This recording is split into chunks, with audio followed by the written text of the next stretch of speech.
అందరికీ నమస్కారం అండి. ఫ్రెండ్స్, మనకి ఇప్పుడిప్పుడే మరొక బ్రేకింగ్ న్యూస్ అప్డేట్ అయితే రావడం జరిగిందండి. అదేమిటంటే మళ్ళీ మరో ఘోర ప్రమాదం, 20 మంది కన్నుమూత అంటూ ఇప్పుడే మనకు ఒక బ్రేకింగ్ న్యూస్ అప్డేట్ అయితే రావడం జరిగిందండి. అయితే ఇందుకు సంబంధించిన పూర్తి వివరాలు అయితే మన వీడియోలో తెలుసుకుందామండి. ఎక్కడ ఏంటి అనేది వీడియో మాత్రం ఎక్కడ స్కిప్ చేయకుండా చూడండి ఫ్రెండ్స్. అప్పుడే మనకి పూర్తి సమాచారం అయితే తెలుస్తుంది.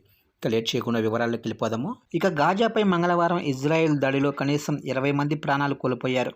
ఖాన్ యూనిస్, డెయిల్ అల్ బాలాహ్పై జరిగిన ఈ దాడుల్లో పలు భవనాలు నేలమట్టమయ్యాయని అధికారులు తెలిపారు. మృతుల్లో సగం మంది మహిళలు, చిన్నారులున్నట్లు చెప్పారు.